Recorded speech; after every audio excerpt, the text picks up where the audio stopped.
You're listening to Symposium, a year-round conference in the arts, brought to you by Pipeline Artists.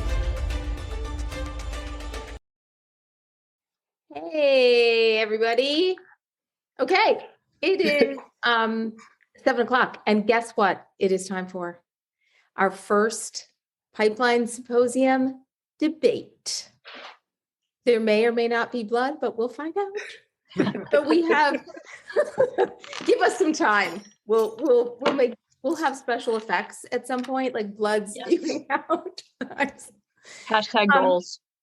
Yeah, we have goals. We have to have 2022 goals. You know, oh my gosh, Karen has lights in the back. I like it. Petey asked for blood and she got sparkly lights. I kind of think with sparkly lights, you know, Spike, you're going to have a hard time winning this debate. Hey, he's the one who said we weren't allowed to discuss anything, but he did say he was bringing props, so that made me think I need a prop. Well, I may or may not have some visual aids beside me. I guess we'll have to start the argument. All right. This is going to be good. You also have war behind you because you have Saving Private Ryan. True. You might have noticed Exhibit A of my argument. Yeah, well, I'll just put you in the Twilight Zone where you're stuck in some sort of perfectly structured script forever. Hey, and you know what? I think that the Twilight Zone is an amazing series, and it's very well structured. It is. It's we're getting into it. You can tell these guys want to go at it tonight. So I think we're going to have to introduce them really quickly, and then we can do some opening statements. Yeah, Jeannie? Yeah, you bet. Go right ahead. All right. So I'm going to be introducing the lovely Karen over here. She is a screenwriter, a filmmaker, a development executive at Script Pipeline who enjoys endlessly talking about writing and helping writers. Her expertise is structure because it's something that can be solved within the art of storytelling. Karen has she's produced writing, includes the horror feature. Oh, I didn't even know this. That's really cool. Is it Epitaph? Yeah. Mm-hmm. And a comedy web series, The Creature, Deleted Scenes. Karen has also won Best Comedy at HBO's Catalyst Festival, has 3 upcoming features and a TV series in development. I did know that. Karen's writing most often finds itself in a party setting, and her web series, I Party, drops in summer 2021. Thanks. Impressive credentials, Karen. You're still going to lose. And then we have the lovely Spike Scarberry, who, if you read his articles on Pipeline Artists, you know that he is not afraid to yell at the reader. Spike is your typical modern male who likes NFL football, UFC fights, scented candles. And Spike, I'm going to start making candles, so you're going to have to be my smell tester. Broadway musicals and ballroom dancing. He fell in love with cinema at the age of 6 and spent almost a decade working behind the scenes in the movie industry. After spending time at an agency, production company, and TV network, he left the politics of Hollywood behind to focus on his passion, helping young scribes tell more dynamic stories. He founded Gatekeeper Storytelling in 2019 and works as a teacher to writers of all ages, types, novel, screen, etc., and experience levels. And Spike is also writing a graphic novel. So yes, and it's beautiful. It's really good. Yes. You just like dropping that in wherever you can, Jeannie, but I appreciate the compliment. Thank you. I do. So how this is going to work is we're going to have a little debate, questions back and forth, opening statements. There's a chat box where you can chat amongst yourselves, but there's also a Q&A box. So pop that Q&A box open and you can put in some questions that you would like us to pose to them to debate. But we have some, you ready? Like stretch out. Shake it out. Come on. Shake it out. Get ready. Everybody did their warm-up exercises. Right. I'm Antonio Brown, and I'm going to do jumping jacks off the fields. I only know how to do like red leather, yellow leather. I'm not sure that's exactly the right warm-up. It'll do. Oh, somebody asked if they should only see 4 people. Yes, you guys are on camera. It's just us on camera. So you'll only see us. So, okay. So first we're going to start with your opening statements. And if we were in the same room, we would flip a coin to see who goes first. I didn't bring a coin with me. So, okay, Karen, pick head or tails. Heads. Okay, heads statistically gets chosen more often, so we're just going to give it to her. No. Fine. All right. Go. All right. So Spike, let's just, come on, let's do this. Now you're not going to get up. All right. Bring it, Karen. Let's So go. I'm going to do this to apologize to you for those of you who have headphones on. I came in like a wrecking ball. I was really hoping that he'd go first so that I could wreck his argument. That's it for the microphone. That was epic. That was great. I love Miley Cyrus. I'm a little bit overly in love with Miley Hey, girl. Cyrus. So thank you, Spike, basically for coming up with this idea that structure and voice need to be debated in the first place. So I really appreciate it that it is because of Spike that we are here and that all of us are here going to discuss this. I think the first thing I'd like to talk about is a script I read recently through Pipeline, and it's beautiful. It's an Indiana Jones script. Essentially, it was just Indiana Jones. It had a father-son relationship. He was an archaeologist. He had been retired. The father was out in the field drawing the character out. There was a love interest. There were crystals. There were caves. I mean, every single thing about this movie was perfectly structured. He had an inciting incident on time. He started his journey on time. He crossed the point of no return. There was an all is lost, right? But I was confused because it's not Indiana Jones. And it can't win, and it probably can't even get produced really because it's so close. So it's like that writer just took the movies he loved probably and decided to write his own version of it. So his voice was missing entirely from that script. And while it was enjoyable, I didn't really know how to make notes on it other than what is your brand or what is your unique take on this, or who are you in the page? I'm missing you. I'm missing your personality, your background, your thoughts, your voice, your theme, your ideas. So, if you look at somebody who is my favorite, like Sam Raimi, everything he writes and most of the stuff he directs is totally him. We know exactly that it's a Sam Raimi movie. My favorite example, you guys can all get the pilot available online, is Ash versus Evil Dead's script. So if you read that, his formatting specifically is the place where he's able to put in his voice. He's able to go quick and fast. It's comic booky. He uses words like blurg and blam, and it feels that way in the final outcome. That very specific, unique take on the way that he thinks and the way he sees and the way he pictures the action sequence down to every last slap and punch ends up being on the series. He could have written some sort of slow psychological moments in the cabins, and he does a little bit, but he could also choose not to show a chainsaw ripping up through someone's vagina and coming out their mouth, right? That's campy horror that we laugh at because it's not scary. And if it were a different writer, that would be scary, right? He would probably cut away from it a little more on the page, and we would think more about the psychological, the horror, but Sam Raimi chooses to be splashy and funny and weird and colorful. And so it's that voice that makes the exact same structure very different.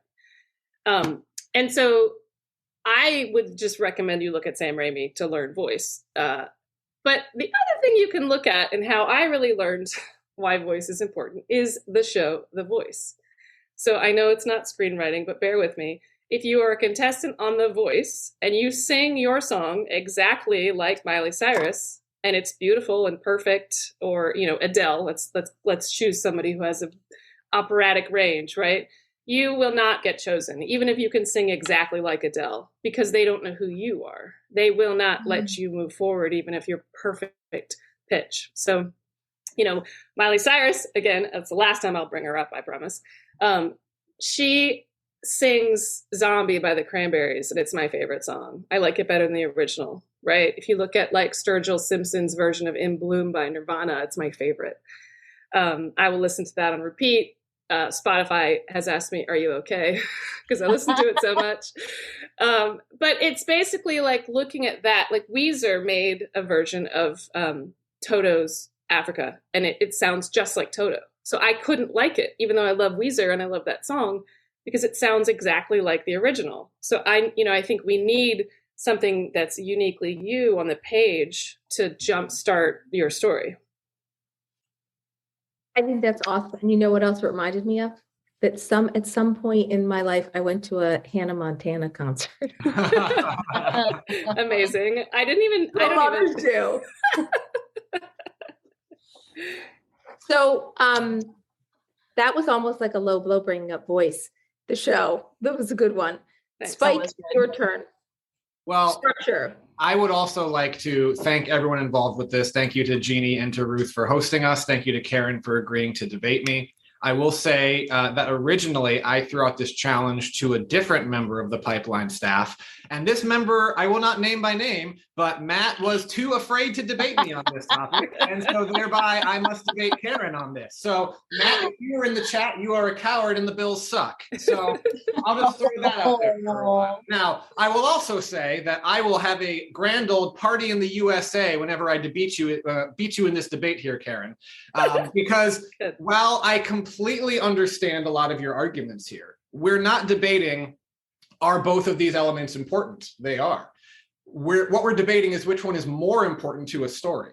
And I resolutely believe that if you don't have a structure that can hold up the fundamental basis of 3-act structure, you don't have anything. And the only reason, to go to your very specific and very good example of this carbon copy Indiana Jones script, the only reason that you were able to sit there and explain it to us in a way that we understand is because that script had good structure. It might have lacked voice, but as you said, it had an inciting incident. It had a protagonist, and he had that goal, and he was chasing that goal throughout the entire movie. And he had problems in the second act that were going to get in the way of his getting that goal. He had the all is lost moment going from the second act into the third. And in the third act, I assume, having not read this script, but I assume that you got a satisfying conclusion to that tale. That is a well-structured story. And even though it is carbon copy, cookie cutter, I think that we can agree that Hollywood has made carbon copy cookie cutter movies before, and they will continue to do so. That doesn't mean say that they're good, but you can make a movie that is producible if you just have good structure. Now, a great movie entirely has good structure and good voice. That's where something like Saving Private Ryan comes in, where a very specific person like Steven Spielberg has a very specific thing he wants to say to that movie, and he combines his great structure with great voice and creates a great piece of art. But if we're going to talk about somebody who has great voice, let me ask you this, Karen, would you say that Darren Aronofsky has an excellent voice? Yeah. Okay. And excellent structure. And excellent structure. Well, let's look at two very specific movies that he's done. Let's take something like Pi, which has excellent voice. You could argue it has great structure too. And let's also take Requiem for a Dream. Actually, I'm going to switch that out. I'm going to say let's take Requiem for a Dream, and let's take The Fountain. Requiem for a Dream, I think, is Darren Aronofsky's best movie. You can watch as these very specific characters all go through these trials and tribulations regarding their drug addiction. You can watch as they all have problems, as their drug addiction brings them down. In the second act, they struggle with this addiction. And by the end of that, you see every single character, how they end up, and you get a satisfying conclusion to every single one of those characters. With The Fountain, I cannot even begin to describe what that movie is. I know that it has 3 simultaneous storylines, and that the main characters are doing something in there. One is in the past, one is in the present, one is in the future, but it lacks structure. It has voice in droves. Only Darren Aronofsky could make that movie, I would say. But I can't describe it to you because, frankly, to me, it makes no sense. Now, to some people watching, I've gotten into discussions with really good friends of mine before who will fight for that movie to the death, and they think that it's amazing. And when I talk to them, I can kind of see what the structure that he was going for. But in my opinion, when the structure takes a back seat to voice, what you end up with is a mess of a story. Whenever I read a script that has exceptional voice but no structure, I get bored by page 40. And that's because you don't have the mile markers necessary to keep the reader engaged. If you can't feed them a narrative that they're wondering, okay, what's going to happen next?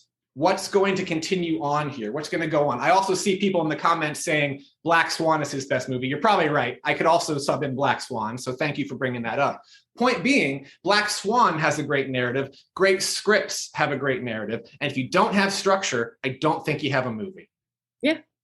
I mean, it's a funny debate because I actually agree with you. And you said the same thing a minute ago, that you have to have both. So I think we'll just agree in advance, apparently, that But you which have one to is have more both. important, though? That's the debate. Which one is So- more Right. important? In That's the where we great are right here. I mean, and Yes. it's about the starting. It's about, in a lot of ways, where a writer is starting on their writing journey, right? So why don't we pull this back just a second here, and why don't we try to define voice? I mean, what exactly are we talking about here whenever it comes to that? Can we pinpoint that? Karen, why don't you start off on what you define as voice here? Voice is you. It is your exact personality coming through on the page. And it can come through in every single aspect, every choice you make, right? So it can be even something like color, right?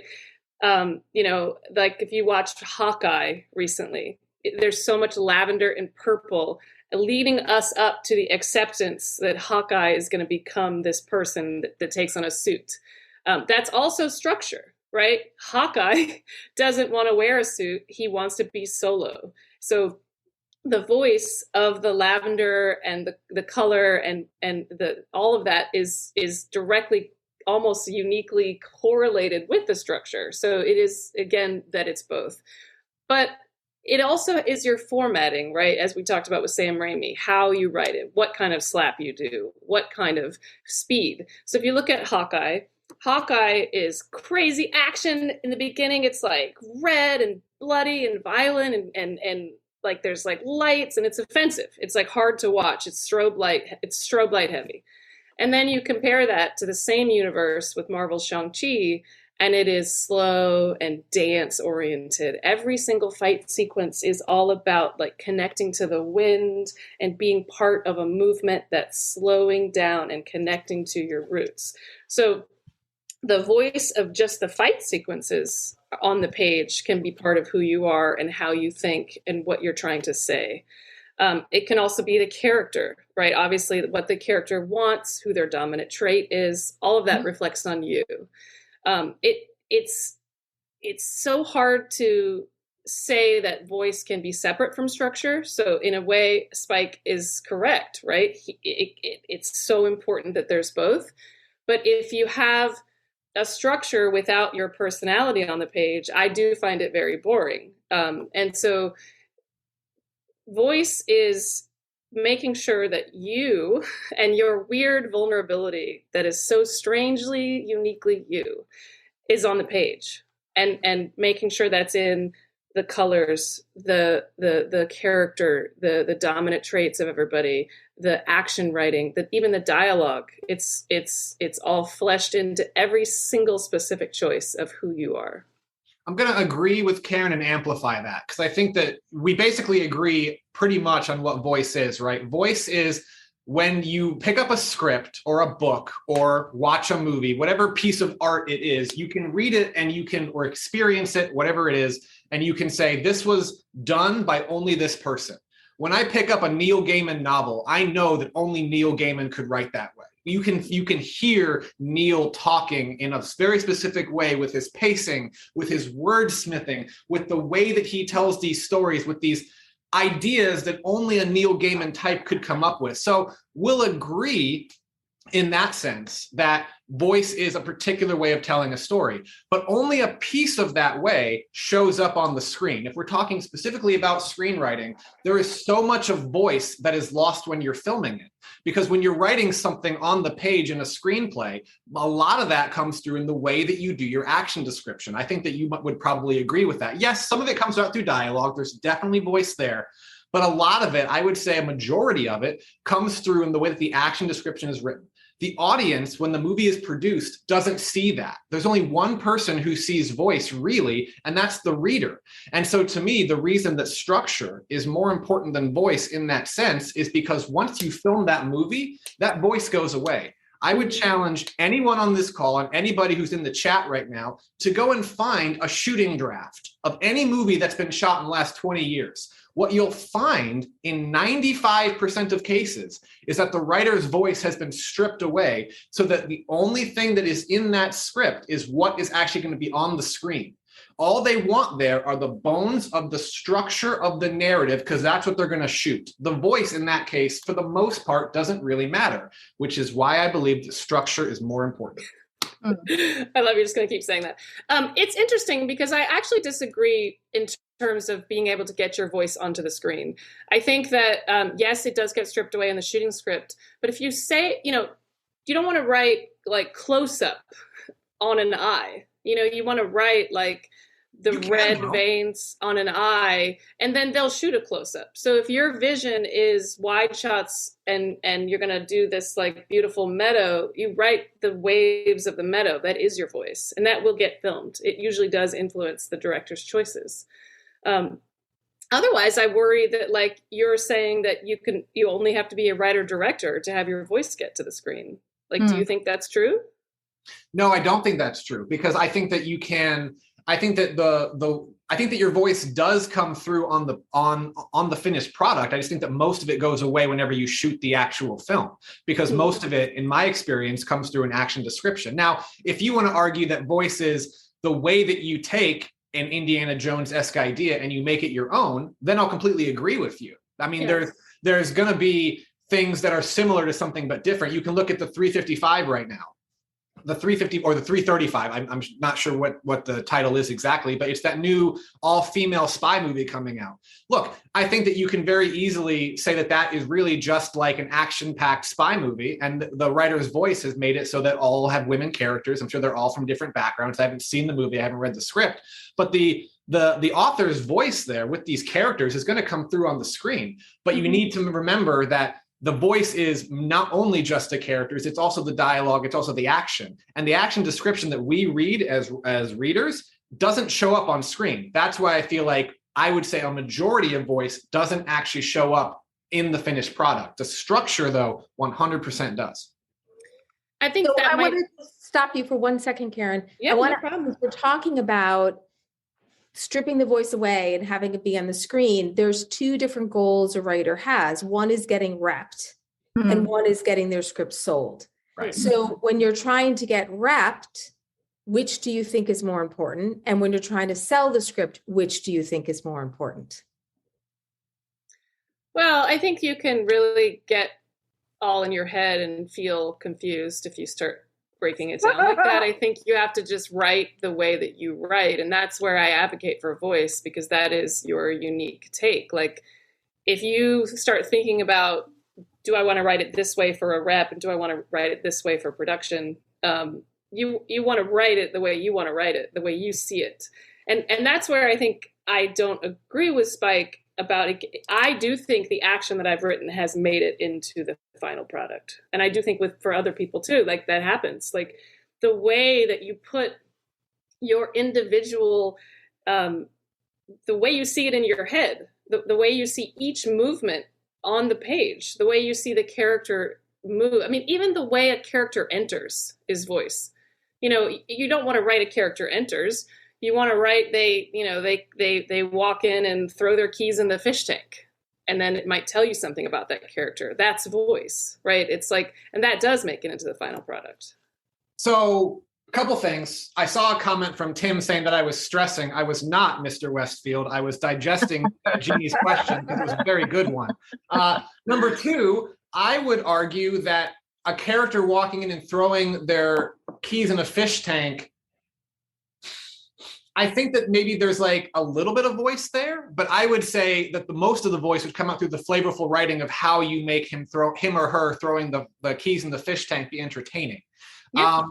I would argue, going back to Jeannie's original question, if your goal is to get repped, well, in both cases, in both examples, both are important. But I think that if you're looking to strictly get repped, voice is probably more important. because a rep is not only looking to you usually for a one-time sale, they're looking for somebody who can stick with them for 10, 15, 20 years, and they can have a solid client who continually brings them business on.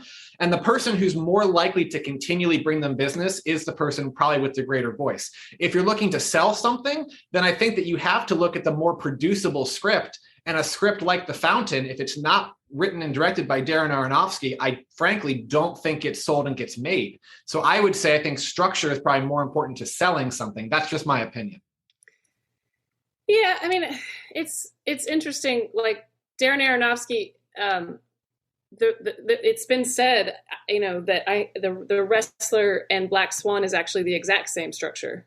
That he was unhappy with the Wrestler, and so then he made Black Swan to tell the same exact story, which is just a really interesting thing to me. But the voice of those films are very different. They're still both him. He still takes us on this upward spiral, and we think we're at the top, we're going to be okay, but we're in the middle of the movie. So we know it's Darren Aronofsky. That is his voice. We know everything is going to turn out pretty fucking awful by the end. That's, that is his voice. That's his take.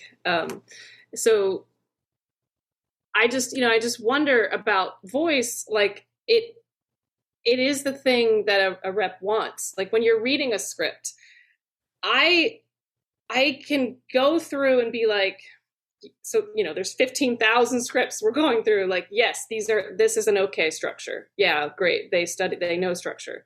But if there isn't something really fantastic about them, they can't be a star.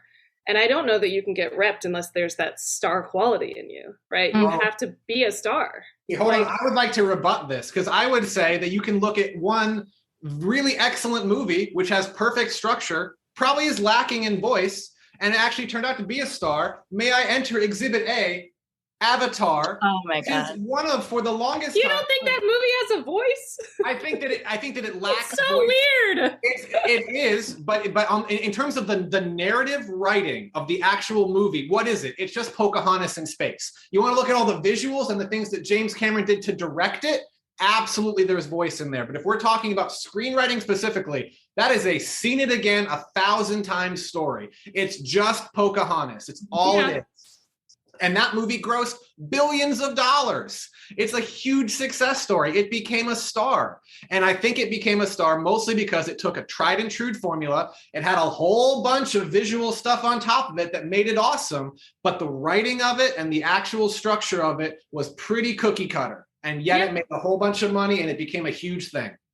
I would say that's because James Cameron is obsessed with exploration, deep space, and also the ocean. And that's what he took that and he put that stamp on that structure. So that's why that movie is successful, because that's his obsession. He's so obsessive about exploration and, whether it's the Mariana Trench or space. So I think that he took that personality of his and put it on top of that structure. And that's why it's successful.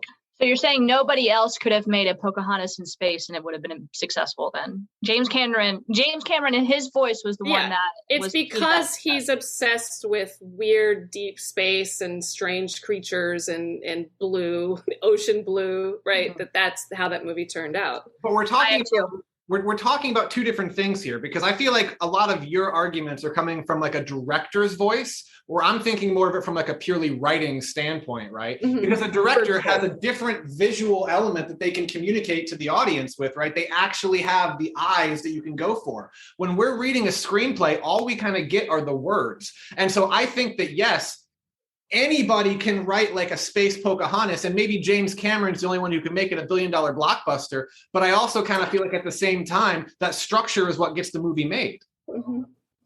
But also on Avatar, I feel like what made it a big hit was that it was the visual effects. Everybody wanted to go to the theater to see this whole new visual thing that wasn't really in existence before. But if you closed your eyes and took away that visual and you just listened to the movie, you would need a barf bag. And let's also not forget, that was the first movie that introduced 3D. Remember when 3D glasses in theaters were a thing for a while? That was one of the spectacles of it, right? Yep. And so they added things on top of this very Seen It Again story, and it made it a huge hit. So if we're going to bring in a director's voice here, then yeah, we're going to have a different argument. I would probably agree with Karen there in terms of like the right or the wrong director can take a story and make it either amazing or not. I mean, when I was working for the studios and the networks, I saw plenty of examples where we had amazing scripts on the page and we had the wrong director for it, and it came out flat and uninteresting. And then we had a okay to just kind of good script, and we got the best director in there, and all of a sudden the show goes on to be a huge hit. So if we're gonna debate this, we should probably exactly pinpoint what kind of voice we're talking about, because it's going to decide whether we agree or we disagree. Yeah, well, yeah, because films in and of themselves, I mean, they bring so many voices, so many different voices and creativities, to the final product. So are we maintaining this into the writer's arena, or are we expanding from here? Well, I think what I keep coming back to is the writer has a chance on the page to affect the visual. Like when I read, I make a lot of the notes I make for people are all about how to make it more visual on the page, like make sure that you're writing so it feels like we're watching it. And that's, it's being very isolated, specific moments of action that will get easily filmed. Those will translate. When you write, like, I do not think voice on the page are long explanations. That's novel writing. That's a different kind of voice. We agree. Voice on the page are like specific moments of isolated action that we can watch. So when we read it, it actually feels like we're watching it. And that's where I can really grab onto voice. That's where I come back to Sam Raimi, because he does that. It's like everything in there is so specifically isolated. So we feel like we're watching it, as opposed to any kind of long explanatory thing that's on the page. Yeah. I mean, look, I can't think of I think it's really hard to find a script. I'm sure that there has been one that I've liked that had kind of like that long, tedious description. I never really respond to those kinds of scripts. I mean, I always know too that, screenwriting is not like novel writing. You are not paid by the word. And frankly, even though you are the original creator of this piece of art that's coming out, you're also not the final decision maker on it, especially if you're writing a movie. Like if you're a writer and you're not James Cameron or Darren Aronofsky or Sam Raimi, the director is going to come in and they're going to change up some of your set pieces. They're not going to keep everything. They're going to have their own vision to it. And so their voice is going to get mixed in with yours, which is another reason why voice gets muddied, but structure most of the time remains, because if you have the solid foundations of narrative, if you are able to create a story, if you think of structure like you're driving a bus, right? And the people in your bus are your audience, and you want to get them from point A to point B. You need an engine to do that, right? And you put gas in your engine in order to make the bus run. And in a story engine, in this example, the gas is your conflict. If you don't have conflict in your story, your bus isn't going to go anywhere. It's going to peter out, and your audience is going to get bored, and they're going to either find something else on Netflix to watch, or they're going to go find a different movie to watch. So if you can build your van correctly so that it moves forth, and that every 10 pages you are escalating the stakes and you're increasing the tension and you're bringing the audience deeper into the story, making them want to know what's going to happen next. If you keep doing that and you give them a satisfying ending, you're going to get them from point A to point B. This is like why structure is so important. No director is going to go in and change that structure, but they might go in and say, you know what? I don't think the character would throw their keys in the fish tank. I think that they would throw it on the table. They might change your moment of voice there. Well, the moment of voice has to be connected to structure. That's where this all gets kind of, like we talked about earlier, it's like I won't interconnected. Deny that, but I'm not denying that. Like the want of the character has to relate to the dominant trait in some way. Either it's exactly in connection to it, or the dominant trait, which is typically the personality / voice, is in opposition to the character structure and what they want, right? So you can make that personality and the voice of the character be an obstacle to the structure, or it can be in sort of in direct correlation where it's like helping the structure. Mm-hmm. I just, I don't know. I wonder if we are talking about different things about voice, and that's where this is coming from, because I do think it's disheartening to think that like a voice as a screenwriter can't be on the page and end up in the final thing. That's sort of sad to me. And I think that we all work very hard to make sure that the voice is on the page for the final product. Let me talk about a movie that I like that I don't think is structured very well, which is Kings of Staten Island with Pete Davidson. Like, I think that the structure is slow. I think it's all wrong. I think that the actual like journey starts in like 2 hours in when he goes to become a fireman. Like, if this were a movie that I was a development exec on, I would have said, you need to take all of your 2 hours and make that your first 15 to 25 minutes. Because really the real journey is learning to be a fireman like his dad and learning who his dad was and what that might be like. But it's based on a true story. So he's like, fuck the real structure. Sorry, I keep cussing. Like, I guess that's fine. I don't know. Okay. So like, you know, I think it kind of does come back to people we think are auteurs. Like, when I went to NYU, like, we didn't learn structure. They were like, you know how to write a screenplay. Let's study basically what I now am talking about as voice. So we studied Tarkovsky, Bertolucci, Jim Jarmusch. Like, it was all these people that have very specific, and I didn't know or understand any of those movies. And I don't know that I still do. I would rather probably watch Step Brothers. And it took me like a long time to admit that to myself, that like, I just want to watch like Talladega Nights and not really Tarkovsky. Like, I don't want to be intelligent. But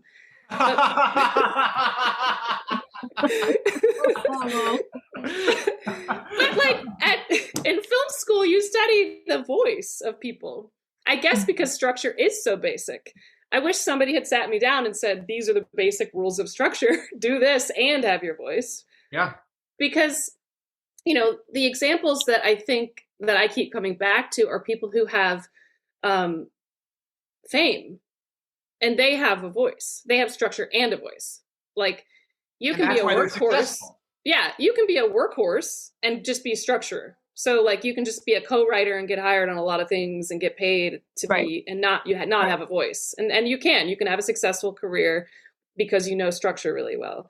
But if you want to be like your voice, your success, your movies, your stories, you have to have the voice. It's more important. Like, Lena Dunham made Tiny Furniture and I didn't like it. So I'm probably arguing the wrong size. I also hated that movie.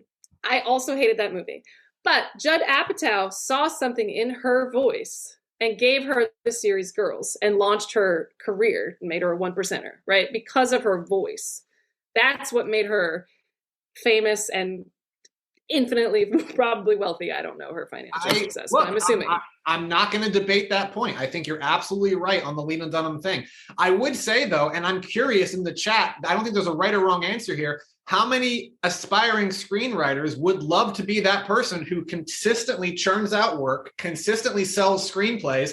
It maybe only 1 out of 10 gets made, but you consistently work. You're a working screenwriter who is like active in Hollywood and you're going. I would say that I think a majority of people would probably love that. Now, would more people, or would all of them probably love to be that 1% auteur, that Aaron Sorkin who gets everything that he ever writes gets made, or the Lena Dunham now who pretty much everything she ever writes gets made? I'm sure everybody would answer that question. But to me, I don't think that you should ever focus just on telling your story with your voice over telling a good story. Like, you were bringing up the example of it was a real life story, so it didn't have structure.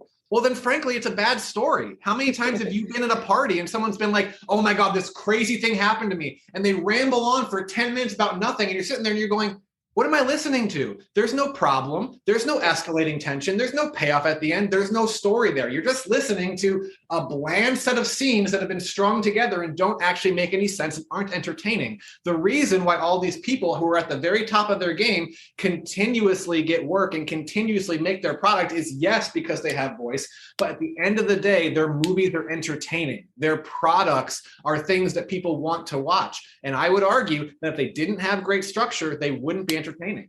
I want to just stop in for 1 second. For everybody listening, this is basically what happens at the Pipeline Slack channel. Every day. These are like I had to hide it on Christmas break. I was like, I'm muting this. I can't. You come back, there's like 1,000 messages. There were. I haven't read them. I missed it all. I want to touch on 2 things before we move over to some Q&As that people, we've got about 18 questions lined up in there. But one of the things that there's one thing people have asked us, how would, in wanting a sort of definition of structure in this context of our conversation. But so I'll let you speak to that. But I want to go right then into about voice and structure, nature versus nurture. Do you think they can either is not able to be taught? A lot of people make an argument that voice is more important because you can't teach it, but you can teach structure. I want you guys to address that because I think it's important. I'll go first. Definition of structure. Let's define structure really quickly on that front, just for Charles, who I believe was asking. So, I think structure is easy to define because 3-act structure has pretty much been in existence since the beginning of storytelling. I mean, you can go back to Homer around the fire talking about the Odyssey to look at structure. It's a character who has a problem and he creates a goal with which to solve that problem. The second act is essentially him doing things to solve the problem while obstacles get in his way and his or her way. And the third act is the conclusion to see if the hero actually is able to overcome the problem and get what they want. So the basics of 3-act structure have kind of been around for a very long time. That being said, in terms of which is easier to teach, I think that they're both hard to teach. I will agree. I think that voice is harder to teach because there is something innate about it. I would also argue, though, that the more you read, the better your voice becomes, because the more that you've experienced other people's voices, the easier it is to identify it. If you read a whole bunch of bland screenplays or bland novels, and then you pick up a Neil Gaiman book, you're going to go, oh my, this is something entirely different. This is completely new, and it's a different experience. I will say, as Jeannie mentioned at the beginning, I'm a graphic novelist. I'm trying to break into that industry. My writing voice, if you would ask me 10 years ago to write something, would sound completely different than how I write right now. And it's because the more that you read, the more different types of material you take in, the better your voice becomes. Now, some people say, oh, structure is less important because you can teach it. Well, I've been reading for 10 years. The number of people who have mastered structure consistently and can consistently churn out high quality material is really, really low. Like, everyone says it's so easy to teach structure. Well, then why isn't every single person out there trying to be a screenwriter reading all the structure books, a master in structure, and churning out these amazing scripts? It's not as easy as everyone likes to say that it is. So by doing it more, by reading more, and this is one of my articles on Pipeline Artists, the more you read, the better you become. Every one of you who's on this chat channel right now, you should be reading as much, if not more, than you write, because every bad screenplay that you read is going to make you realize, wow, this is what the readers at Pipeline and the producers and the studio executives who I'm submitting to, this is the feeling that they get when they read a bad screenplay. I don't want them to feel this way when I read when they read my script. I want to change it around so it's something really great.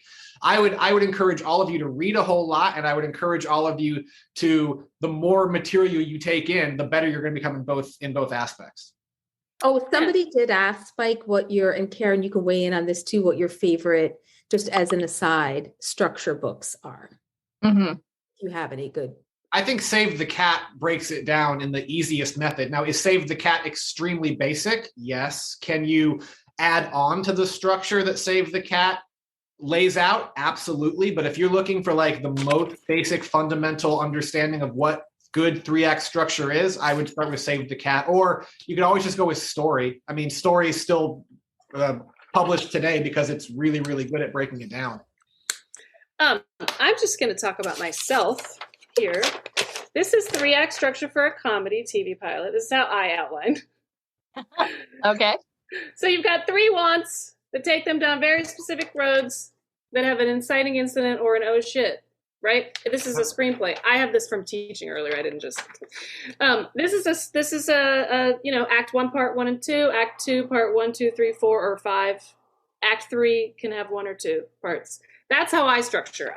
You can have a whole entire screenplay in 16 sentences. So you know the wants, and you know the significant disruption of the wants, or did they get what they want, or the oh shit, as I often call it. I would break up a first act into 4 parts, but I mean, again, like, you can break it down as much as you want. Yeah, it's different. Everybody does it different. Basically doing the same thing, right? Each part of the story is meant to do a very specific thing to the audience. Yeah, structure tracks the wants. So you can actually create a movie without knowing the structural books if you just think therefore. So like, I know my character wants this. I'm going to make it really hard for them. And then what happens when they get it? Therefore, now what do they want? Or they don't get it. Now, therefore, what do they want? So that's like structure. So I agree, like that voice is actually coming from me. My argument, and the reason why I decided to pick this up, comes from also reading for Pipeline. Like reading 30 scripts a week like is insane. And so when I come across one that has a strange and fascinating voice, that's when I'm hooked. There are lots of them that are like kind of acceptable structure and they do work. But the ones that have voice are, to me, the winners, because even if the structure is slightly wrong, it doesn't quite solve it, or I don't fully know exactly the change, I know that it can get there with their voice. I know that their voice is here on the page, and it is hard for me to teach voice. I will admit that. I don't know how to teach people who are boring. I don't. I really don't. It takes longer and it takes more work on their part, because really the only way to teach voice is to read other people's voices, I would argue. Yeah. Mm-hmm. Yeah. Agreed. Yeah. What about something like an example of Agatha Christie's And Then There Were None, right? The story doesn't change, but we have like all of these different like versions of it. My favorite's the BBC miniseries, but where you're picking off character one by one, but it's the voice of that person that comes in and makes it unique. So like, how do you, or Batman, right? Michael Keaton left Batman because it was going to become this campy tone with Joel Schumacher. Is that how you say it? Yeah. Yeah. Like he's coming back to this, the again, because it's getting dark again. So I know we're getting into directors and filmmaking tone again. And I guess that's my flaw, as I'm arguing the final product as much as I'm arguing the script. But I think it's really interesting that like all the Batmans are essentially the same character and the same story, or all the Spider-Mans, or, what about James Gunn? He's got his voice both in Marvel and DC. It's fascinating to me that he's allowed to do that. Like, it's clearly him in Guardians of the Galaxy and Suicide Squad. Yeah. So and look, for me, again, I'm not gonna argue, and I think that I'm positive that we both agree on this point.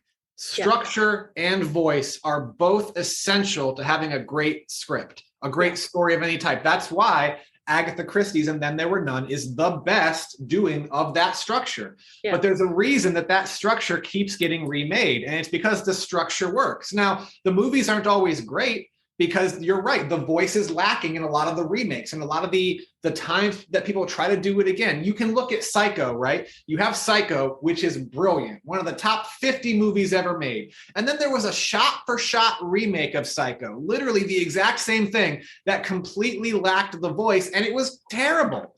But the reason that these movies keep getting made is because the structure is solid, and the movies wouldn't get made in the first place if they didn't have that structure. So if we're arguing which one's more important, I'm going to say it's structure, because if you don't have structure, you don't have a movie. But if we're arguing what makes a great script, then we're in complete agreement. It's both structure and it's great voice. Do you think it is easier to get a movie made if you have just great structure and a boring voice? I don't think that you can make a movie without great structure. I'm not saying it's easier to make it, but if you don't have that structure, you don't have anything. What you have is 120 pages of scenes that don't make sense. It is true, and I will agree to let him win on that, frankly. Like, I cannot care about a movie if I don't know what the character wants. Right. Because you don't have a movie. You can't. Yeah, you can't. You don't have a movie. You don't have a story. That's a critical component to it. Yeah, you have to know what the character wants. Yeah. Spike's going to take that little section out of this debate. I think you won that.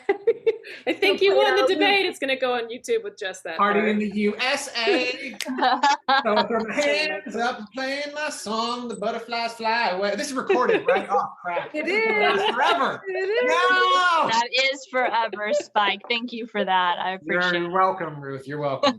No, there's somebody who asked a question right out of the gate, and really it's more of a comment, but I think it was a really good analogy. they said, in my day job as a physician, structure is mandatory, yet following algorithms may miss everything about the true diagnosis. If the patient's voice is not elicited appropriately in the interview based on trust and the patient's willingness to share the truth about their body, mind, and spirit, isn't the voice most important? This is the difference in being a physician versus a human technician. Yeah. And I thought that was a really interesting way of kind of analogy of putting it. That was in the beginning of the discussion. So Cool. I am sure they have heard all the stuff that you guys have talked about, probably have another opinion. But looking for, what do you feel is the good balance between the two? Is there, I mean, I'm not sure how to answer that question. I mean, my opinion would be you have to have structure first, because any amount of voice without, like Karen said, a character who wants something and a character who's going after something means you don't have a story. And so my opinion would be structure your movie or your novel or your whatever it is you're making out first, and then add your voice on top of it. I also think that you can say that a lot of voice is theme, which is what you're trying to say, what you want the reader to be thinking about after they finish your story. And so as long as you have something that you want them to be thinking about and you can structure your story around that specific topic, I think that you can add your voice on top of it, but you still need to have the character going after something in order to have a working story. Yeah. I would agree. I totally agree with that. And actually just add on to that, if you want to keep your voice in the final product, tying it to the structure is essential. So, with the keys in the fish tank thing, like that would have to be tied to some goal or some inner flaw of the character that she would put her keys in a fish tank. It has to be part of the structure for it to even matter. So if you look at Hawkeye, right, all of that lavender, all of that purple, all of the dark black suit he wore originally, and the desire to be solo, right, all of that voice and all of the choices that are made on the page end up becoming directly structural to the fact that he does choose to put on a suit and he does match his teammate in the end. So purple is my favorite color. So I was like hyper aware of how much they use purple all throughout. And I think if you tie it to the structure and the goals and the want and the change of the character, it'll stay. Mm-hmm. So Karen, both. Karen, there are multiple requests for you to tweet out your Spotify playlist. Yes, there is. Everybody wanted. Whenever you started naming off your music playlist, they were Miley like, Cyrus, Miley Cyrus, and Miley Cyrus. Awesome. Yes, I can do that. It's funny. Like, I was thinking about like, who are you? And so I was thinking about, who am I? I have on this like completely galaxy covered outfit, right? There's literally like inside and out. It doesn't awesome. It doesn't really have anything to do with anything. But what if I went into a meeting and was like, so I'm a starseed. I believe that I'm an alien from another universe and I'm stuck here. And these are my fish, Wanda and Joe, and they're in these deprivation tank and they are also aliens. And back there is our pathway to our spaceship. And I've written a script about us. It's the three of us, right? So this is not real. I'm making this up. This script about the three of us. Not alien? Oh man, you have me convinced. No, I am a starseed. That's true. But I haven't written this script though. Like if you were in, that's a weird way to come in a meeting, but they would know who you were and they would remember you and they might be hooked into at least reading the first 10 pages of your script because they would know you're a sci-fi person, right? That is voice. Yes, it has to be a well-structured script for it to get made, but right. Doing that voice, like I also have chickens. I also have a gecko. Like I read a script recently and it was like this teenage character had a gecko. And I'm like, oh, I'm into this. Like, what's this? It's a leopard gecko. We just got one for my son. And I'm like, okay, I'm into this. But the leopard gecko had like nothing to do with the story structure at all. So her voice will get cut because it's not connected to the wants or the structure. You have to kind of make the reason why she has a leopard gecko important to the story structure. Mm. Why does she have it? What does it mean to her? What's going to go wrong for her if that thing goes missing or dies? Like, how important is that leopard gecko to the stakes of the story? Right. So taking the weird things about you, like a leopard gecko, and making it part of the story structure is the way to keep your voice in this, in the script and in the final product. And listen, I think you make a lot of really good points there. And I think that you have a good example, which is if you have a great voice in that meeting, it might get you in the door, have them open up your screenplay. But if your screenplay doesn't deliver on being entertaining, and usually the best way to be entertaining is to have good structure, they're not going to finish it. They're not going to get all the way through. To use the bus analogy, your bus is going to run out of gas on page 40 and they're going to put it down. They're not going to get to point B. So that's why I feel like you need to kind of have that structure to get the story all the way through, and the voice amplifies the great structure that you have. Yeah. But what if I went in that meeting and I told them I'm a star seed, and then I wrote like a really boring script? They wouldn't make it either. That's what I think we're agreeing, right? Isn't that what I just... No, I'm saying, like, what if the script was really like boring with no voice in it? What if it wasn't really about being an alien, and there wasn't sparkly lights and parties and, you know, great fun, the galaxy? What if that wasn't in it? I guess that I would take, assuming that they got all the way to the end and they were like, okay, well, you know what? The script didn't amaze me. But if you get all the way to the end of a script, they might say, okay, I'll read the next thing that person has, because maybe the next one will have that voice. They can see that you're good at one of those things, and they're hoping that you can develop into being that all-around player of that. So I would rather take somebody getting all the way through my script and going like, all right, it was fine, rather than stopping at page 40 because they say, you know what, I was bored by it. We are arguing the same thing. You're bored by both. If they're not both there, you're bored.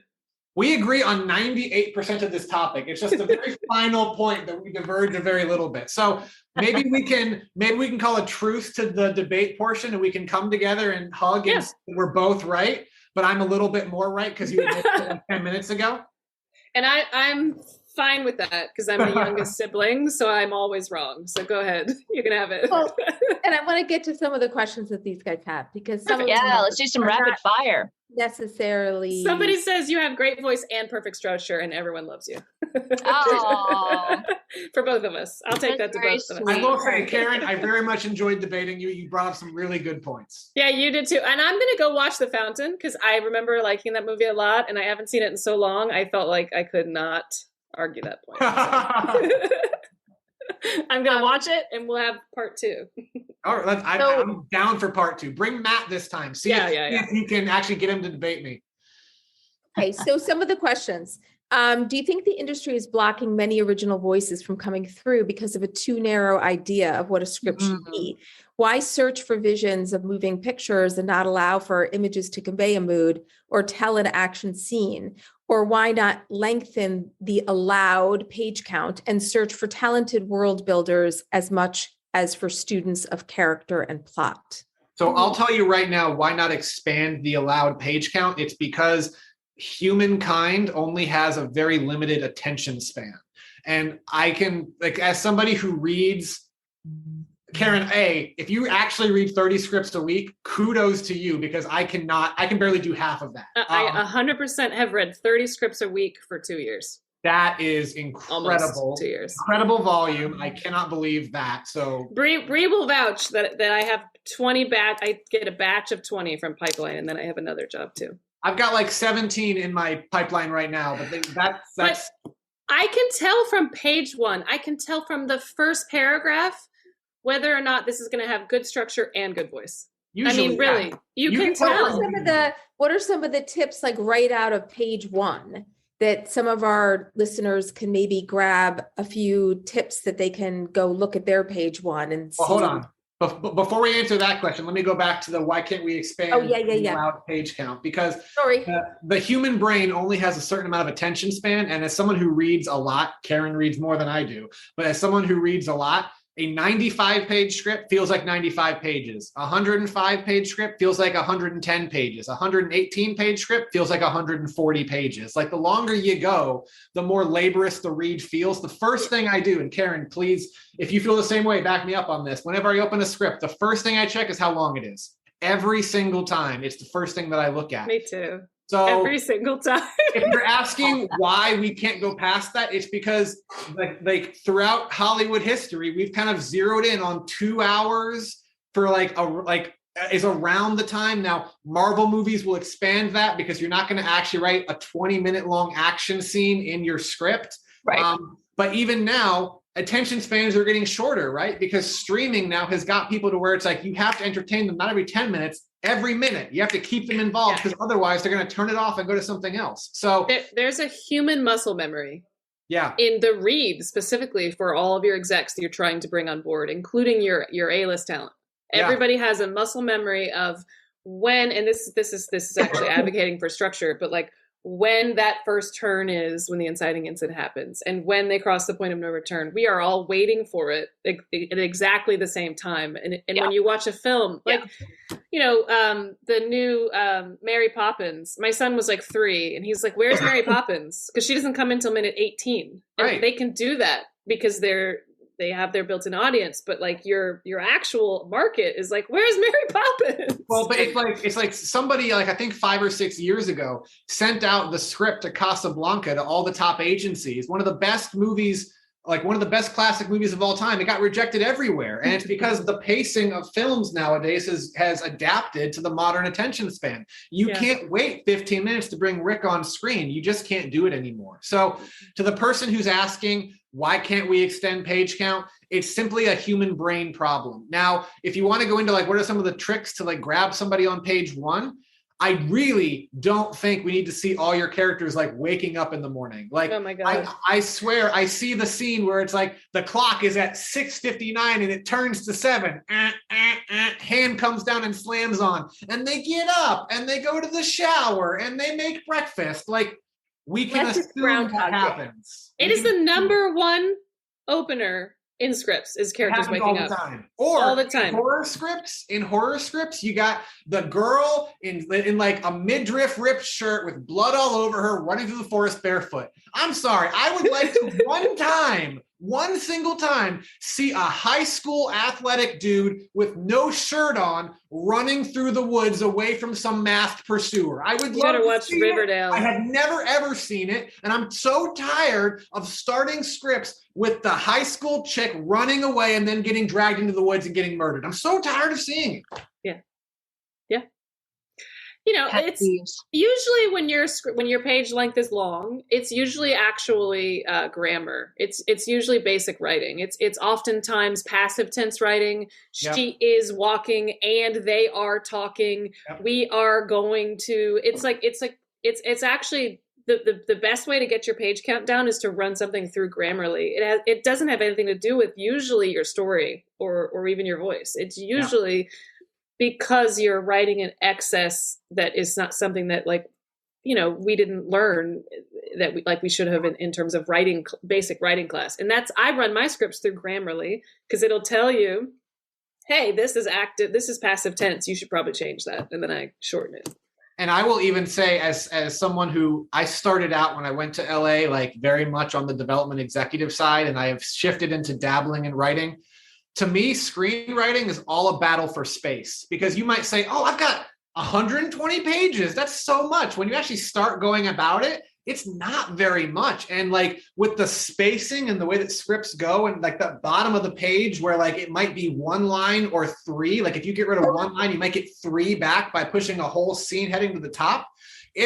It's really hard. So I would encourage every writer out there, just as a little trick, look at your hangers, go through your entire script and find those sentences with 1 little word that takes up a full line, and find a shorter way, even if it's just shortening it by 2 or 3 characters, to get that word up to the line. And if you do that on every single page, you're going to save like 5 pages by the end. And I would so much rather read a script that's 110 pages than 115. Every page that you cut off makes me feel so much better when I start. You'd be surprised how easy it is to really slice it down. And you always want to get to that expression that they say, that was a fast read. Like that's one of the best compliments. Always a good expression. The greatest compliment that any reader can give is saying that I did not notice the page count. Right. Yeah. And don't change your margins, because we can tell. We can absolutely tell. Yeah. So somebody asked who must be a writing partner, and I've written with people before as well. like if like when you're reading a script written by multiple writers, does that it has to kind of be a singular voice that's coming through between the two of them, like that voice issue. I think it's harder to convey some unique voice unless the two of you are really in simpatico. Mm-hmm. Yeah, I mean, you can look at very famous examples where it's done well, like Payne and McKay are two of the biggest writers on the planet, and they co-write everything that they do together. But I also can think of numerous examples where I've personally seen two writers, and I very easily see two voices kind of competing for space, and that's where writers are not compatico and not in sync. I do think that it is kind of like you have to get it right. It's like a marriage, right? You kind of have to know exactly what each other is good at and kind of like help each other up. Because otherwise, I think it can easily just as well be problematic as it can be additive. Yeah, it's when I'm hired on as a co-writer, I try to always tell them this is your voice. And they usually say like, no, it's our project. But like, I'm like, no, like it's usually a writer director scenario that brings me onto a project to help them finish it, because they struggle with structure is usually what's happening. So I'm there helping them get their voice out to the world, which is potentially maybe why I'm arguing for voice, because I feel like the person who has the voice is the one who's the winner in the end. And I'm just like a worker bee, right? So maybe that's why I'm arguing for voice, because I want to be famous and I want to be my own voice. But I think like, for me, that's how it's always worked best. If you say like, look, this is your project and we'll kind of, we come to a head, we'll do and maybe this one's my idea and we'll do mine. But it's weird. I had a meeting when I had a co-writer with a manager who is also sort of is a friend, and he said we don't sign co-writers. We just don't, right? But this last year, recently, I sent him a couple writers I work with who were co-writers, and it was a very specific. He was looking for LGBTQ. They're LGBTQ. I know him. I know what he's looking, and is exactly right. And he signed them. So I think it's funny. Like even in the industry, everything's always changing, because he said I don't sign co-writers. Yeah. The same exact person signed co-writers, because the reason why is because they are sister-in-laws and their voices are like, I can't tell when they submit pages to me, I can't tell who submitted what. They're both right, equally funny, equally the same vision for the projects, right? So you do have to be that like kind of really deeply connected if you're going to share a voice. There are exceptions to every single rule in Hollywood. Someone can tell you all day long that they don't want to see Westerns or period pieces. And then they go out and what do? They buy a period piece. And it's because that was the specific period piece that hit them emotionally and cut through all of the reasons why not. I mean, a producer or a development executive's entire job is to say no, because they're basically, especially if you're an executive, you're protecting $1 billion bankroll. You don't want to be the executive who says yes to something and has it lose the company $300 million. That's the fastest way to get fired. But if you can find a script that makes you forget about all the reasons to say no and makes you want to fight for it, and you can get it through the political clusterfuck that is Hollywood and get it made, more power on you, man. So yeah, most times in Hollywood, when someone says no to you, it's not no, it's no right now. It's or no, not this. Yeah, that brings up such an amazing point, is like somebody has to fight to get it made. Yep.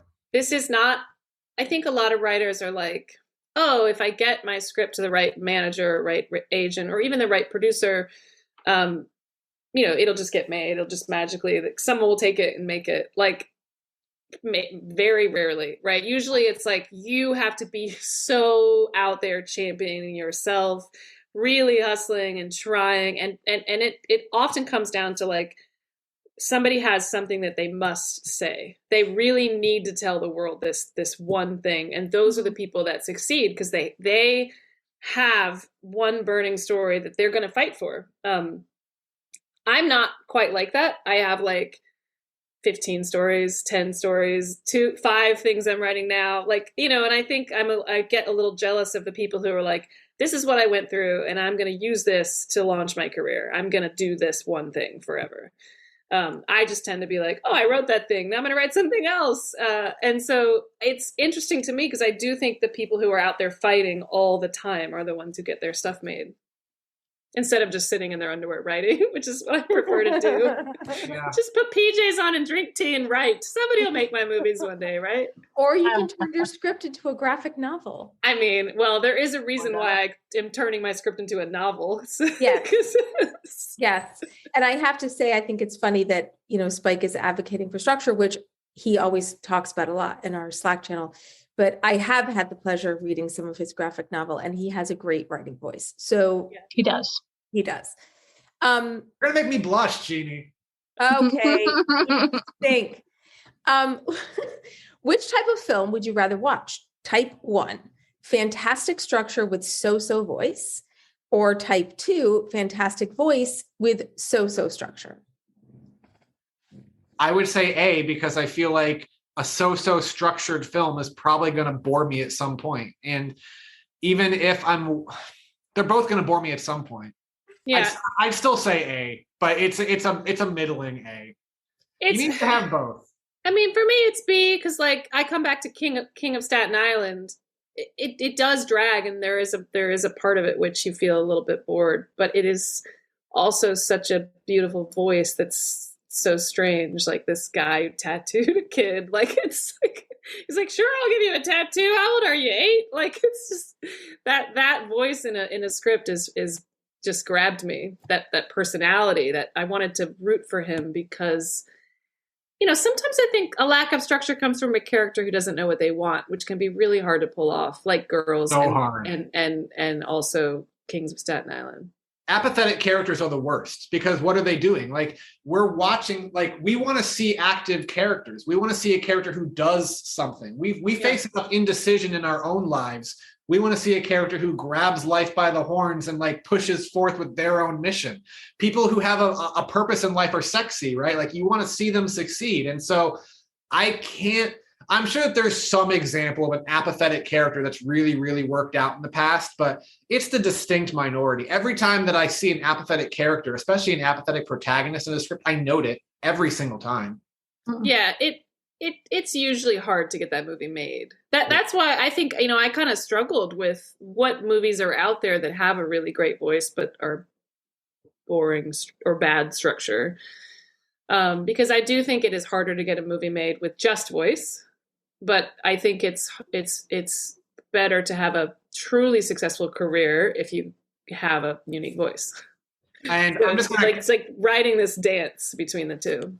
And I'm just going to comment on this thing in the chat. No, The Room does not have a so-so structure. Room has a bad structure. It has the very beginning nugget of structure, and then it completely loses it. No, that is not accurate. Okay, so what about something like Solaris, like the original Tarkovsky Solaris? I have watched that.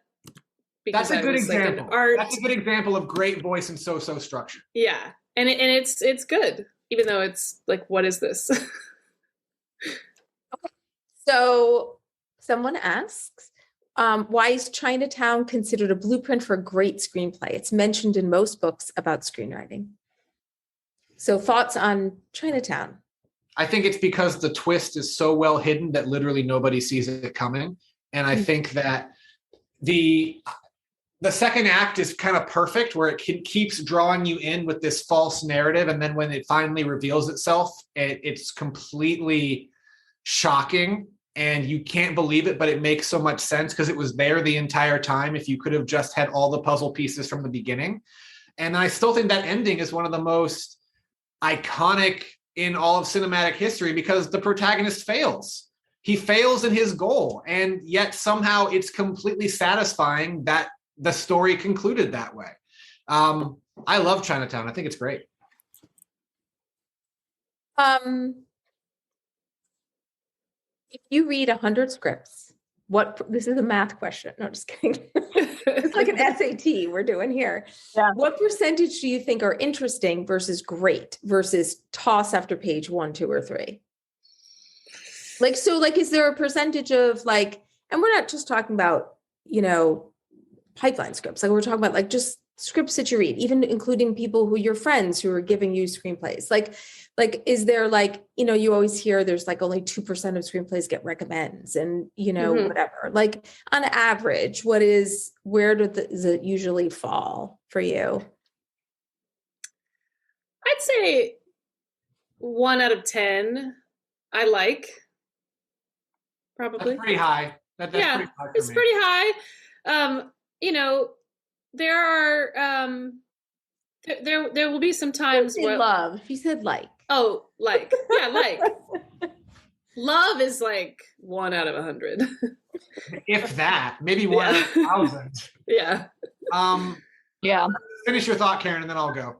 No, that's it. Like there will be but I'm also, I feel like I have my dream job getting paid to read. Like I grew up like wanting to skip gym and everything because I was like, I have croup. Can I just read my book? Like I love reading. So for me, if you can kind of keep me invested at all, either for voice or structure, I'm excited. And I feel so lucky to get paid to read. So that's, I mean, I have been told to be meaner in my feedback because I love stories and I love reading stories and I feel so privileged to be a part of even just any part of the storytelling. And, it's like, these are unavailable to the public. Like getting to, like, even the Indiana Jones script, right? I was like, this is cool. I just read an Indiana Jones script that no one else will ever see. Yeah.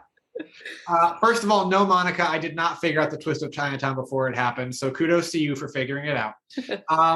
Number two, to answer the question, the way I like to approach it is what percentage of scripts get me past a certain point. So I would say only like 40%, and that might be generous, of scripts get me interested after the first act. Like most scripts after the first act, I have enough notes on the beginning that I can kind of tell that it's not going to go in the right direction, and I'm usually right. I'd say 20% of scripts keep me interested past the midpoint, and I would agree, like 1% of scripts keep me interested all the way to the end. I mean, it's you really have to have great voice and great structure to keep a reader like invested and engaged all the way through. I mean, there are plenty of scripts that have absolutely fantastic structure that I will finish reading and I'm like, that was fine, but it didn't have a great voice. And so by the end of it, I'm not all that excited about it. Like to me, 2% for recommends is high. Like I think for me personally, like less than 1% of scripts that I read ever get like real recommends. But like to me, whenever I like, if ever I give something that I've written to somebody and I ask them for opinions, what I ask them is, when did you get bored? Because I know that if I wrote something and they got bored at page 50, that means that I did something wrong around page 35 to 40. I messed up about 15 pages before that. And I need to kind of like go back to that area and kind of fix it, because it usually takes about 10 to 15 to 20 pages after you get like after that to really kind of see the effects and to kind of see the mistake that kind of happened, or to see what that there was a mistake made. So it's the distinct minority of scripts that keep me interested past the midpoint. We'll say that. That's great. Which act do you think most people struggle with the most? Like where most issues happen? Second act. So few writers know how to do a second act well, in my opinion. Karen, Spike. Oh, I'm sorry. I didn't hear that. I'm sorry.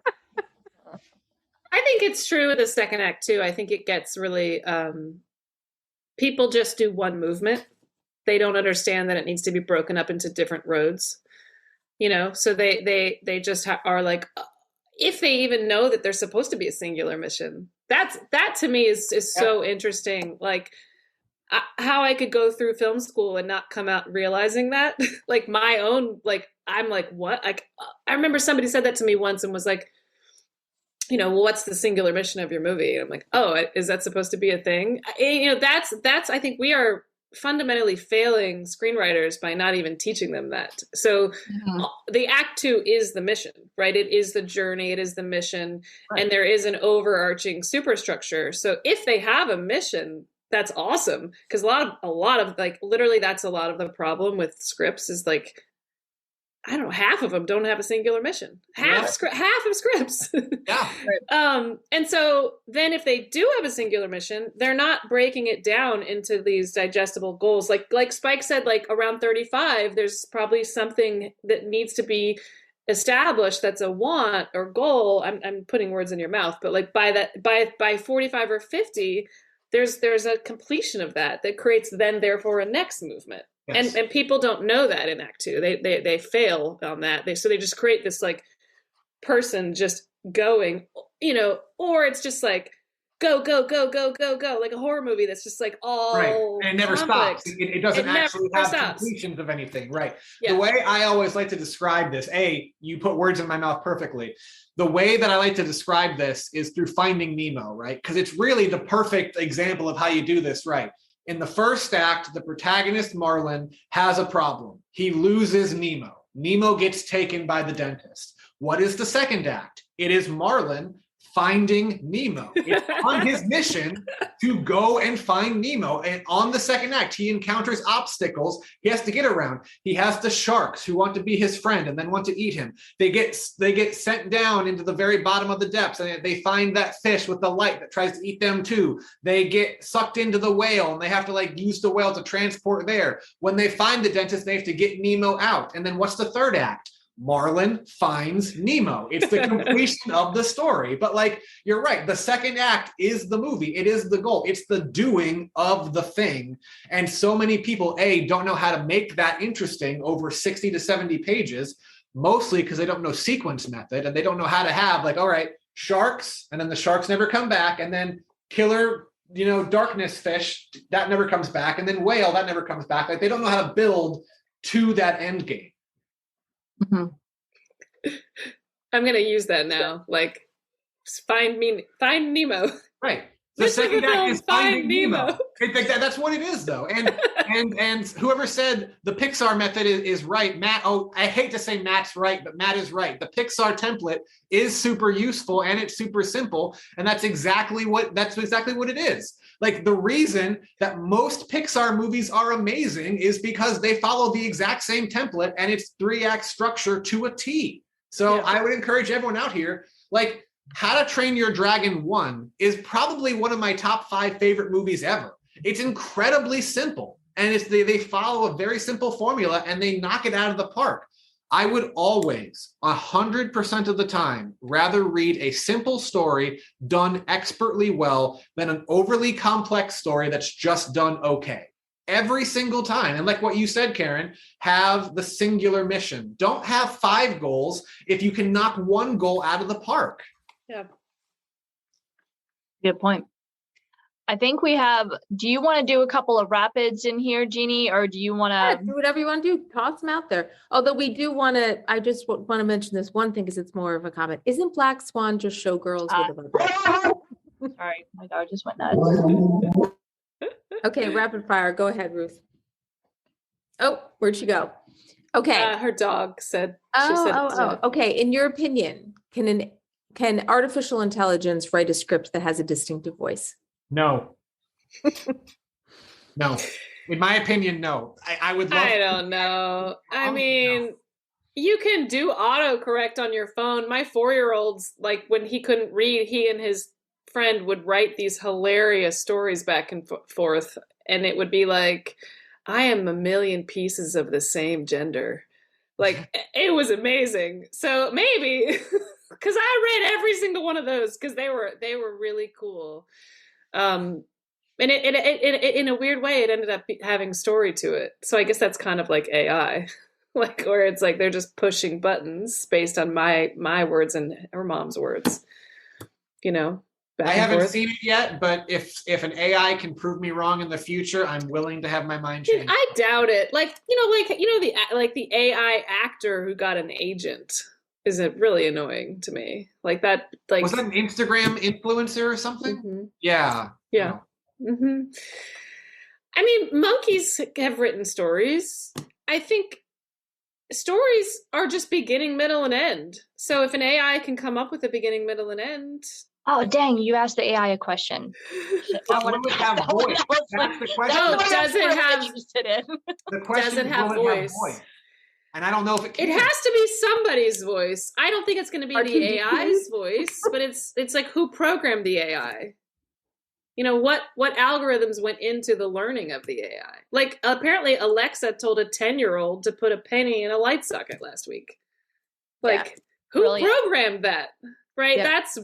That's my point, is like, A maybe narcissist. only if the AI, no, I don't think a robot can have a voice, because it's not, what have they been through to bring to the story? You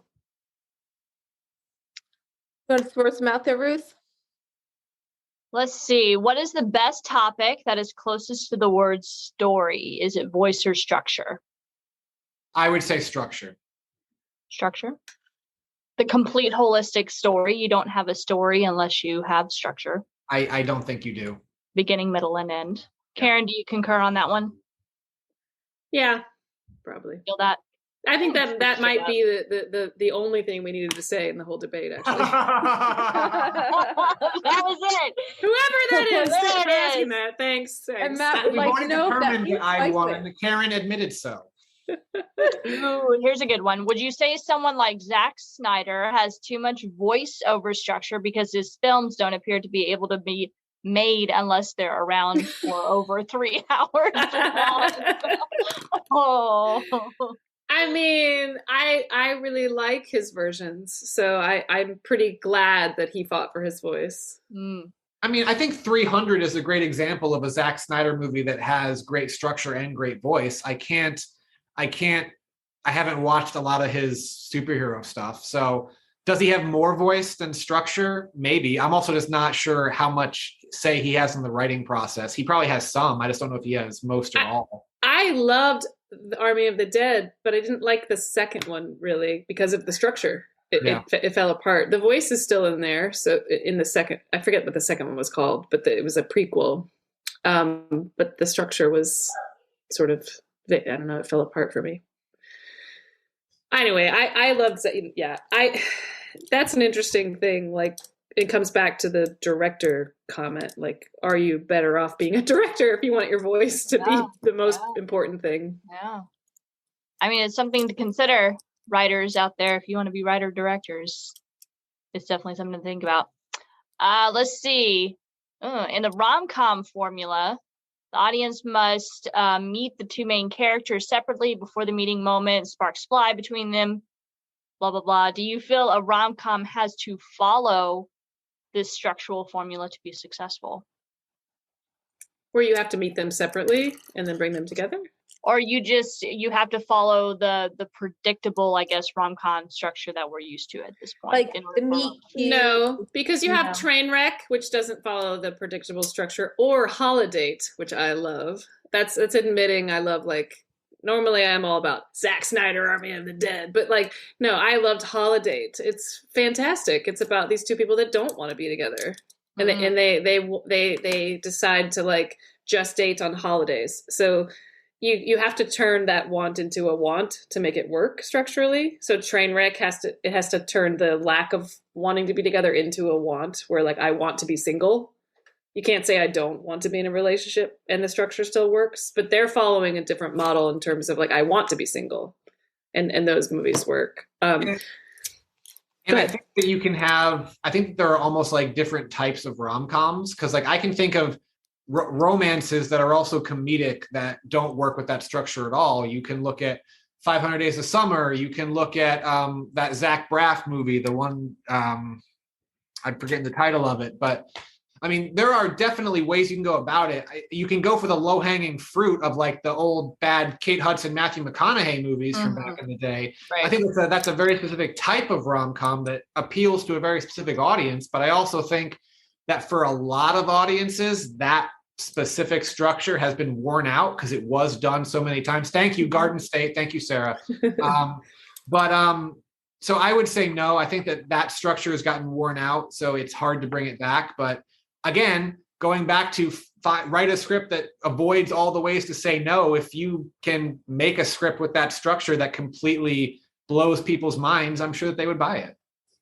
Is there a way to do structure without it feeling formulaic? You know, there's so many people say, like, you know, like save the cat or save, like you get like that muscle memory you were talking about, like to, you know, is there some sort of tips for doing something with a standard traditional structure, but also making it not feel so much like, you know, connect the dots, like you can predict what's coming next?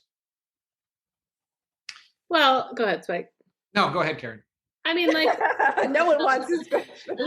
Yes, I think that if you can give us unexpected character choices and personalities of the characters, we aren't going to potentially know exactly what's going to happen. We may know that they are going to end up together, but we're not going to know how they're going to get there. So it's the journey they take. It's the choices they make. It's the choices they make because of what happens to them that creates unexpected structure. So if you were to, you know, there's an exercise that I do with writers where it's like, hey, you have a character who is lovely or they're an asshole, but they both want love, right? So we're going to give all the writers, and you guys can try this, like get together with a friend and do this. Everybody, you know, give your character the goal to get love. And that is structure. But how you go about this comes back to arguing for voice, like how you go about that getting love is your voice. So you can actually go and follow the exact same structure where it's like, I want love. I'm going to go through all the ways to get love. I'm going to go on a date. I'm going to try Tinder. And finally I'm going to let my mom set me up, and it's going to work. And therefore now I have a date. So therefore I'm going to go on a date. And it's my character's personality that's going to get in the way of the date. Whether I'm an asshole or whether I'm lovely, both of that's going to kind of get in the way somehow. And all these other outside obstacles. And the guy's personality or the girl's personality, you know, they're all going to get in the way. And let's say at the end, right, the date goes bad. For everybody writing this, the date goes bad. So this character swears off love forever and joins a nunnery. And then what is your version of a nunnery? And who do they meet at the nunnery? And in my version, I would meet like Ruby Rose or Idris Elba.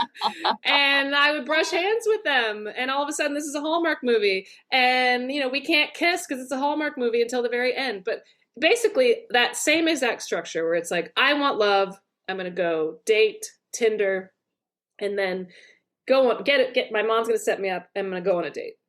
And then I'm on the date is the next movement. Right? And how is all the date going to go wrong? And then at the end of the date, what happens? And here's where you can kind of break off in different rom-com story, whether the date works or whether the date fails. But basically, like those exact same two first movements are almost always the same. But it's your voice, the personality, the character choices, and how they react and how they act on the page that becomes what is unique to you. So following the exact same structure can work if you're doing something different with your characters. Yeah, the characters are the engine. I like that. Yeah, I will agree with everything Karen said. And I'll just say the best movies to me are ones that have impeccable structure, but I don't notice it until afterwards when I'm thinking about it because the characters are so interesting. I'm so enamored with the characters and their choices, and they feel like real people. They feel like authentic human beings who are making choices based off emotion, not because the script or the story just needs them to. Those are the best kinds of movies. And I always love when I can enjoy something and then go back after the fact and say, you know what, that also, the reason I enjoyed that so much is partially because it had impeccable structure. I 100% like agree. Did you watch Shang-Chi, Spike? I don't watch. You don't watch the Marvel movies. Okay. Well, it's in a way a rom-com. It's not. It's like they don't end up together in a romantic way. They never kiss or anything like that. But the structure of their relationship is a romantic structure. You know, with Shang-Chi and I forget her name in the movie, but the Awkwafina character. It's this underlying story about their friendship where in the end they still have each other. And their friendship gets challenged just like it does in a rom-com where they break apart in the middle. So, you know, even using that rom-com structure within your action, you know, adventure Marvel movie can work. I want to ask one more question because I think it's on an article that you've written, and then we can kind of wrap up. But Spike, you wrote an article about the best script you ever read, and it was from the point of view of the wolves. And this person is asking, and they want to make sure you know that this is not a trick question. They were just curious.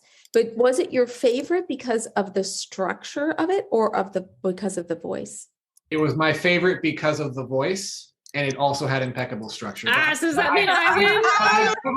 I've never read another script that could have wild animals be the protagonists and have it work. That's the thing, because it did have an insanely unique voice. So it was my favorite because of the voice, yes. But it wouldn't have worked if it didn't have great structure to go with it. I'm feeling that for Karen. If I had you. a Karen sign right here, I just hold that up right there. I think so too. Thank you, Ruth. And thank you, Spike. You still said that I won, though. I know, but I think you have to say I won now. I've said that we're both right. So can we just say tie? Can we just say it's a tie? I think it was great. Really great debate, really interesting. And I'm so glad people get to see the debates that go on behind the scenes at Pipeline. And also want to thank you two for doing this. And I'm sure Spike might have had a little mimosa in his little, maybe that's why he's called Spike. It wasn't little. It was a big mimosa. Hey, I had some zingers. Spike said we were supposed to get mad at each other. So I was like, do I need to make up but I mean, we didn't really get mad at each other. I was like, I still love you, Karen. Way more than I love Matt. That's right. But There was so much gold in there. That was great. That was great, guys. And I just want to remind everybody, we have another session coming up on Wednesday, January 19th. Anybody who's interested in writing a book. It's with editor Chantal Emiasman from Agora Press. And she's going to do a session called Beyond the Book, Creating a Writing Career. So she's going to talk about not just everybody focuses on like that book, like how do I get this book published? Well, she's going to talk about like, how do I establish a career as a writer? So she is really awesome. I have taken her classes. I have taught with her. She's really great. You're going to like it. So look on the Symposium site, which you can find on Pipeline Artists. In our menu, click on Learn, and it'll take you right over there. Jeannie, there's a question in the chat saying, will we get a recording of this? Yes, we're going to do the recording. We did not forget to hit record. And woohoo! And we will do a quick little edit of it. So in a few days, probably, I don't know what day is it, Friday? So next week, we'll shoot it out to you guys in an email. And if for some reason you don't get it by like next Wednesday or something, sometimes Zoom doesn't capture everybody's email. So if you don't get the recording, email us at symposium@pipelineartists.com. That is symposium@pipelineartists.com. I promise we won't edit Spike. Somebody asked that. Thank you, Karen. Thank you. This was so awesome. Thank you, guys. I had a blast. Thanks. Good night, everybody. You guys are great. Symposium is brought to you by Pipeline Artists, a division of Pipeline Media Group. To learn more about upcoming live symposiums, visit symposium.pipelineartists.com and follow us on Twitter @PipelineArtists.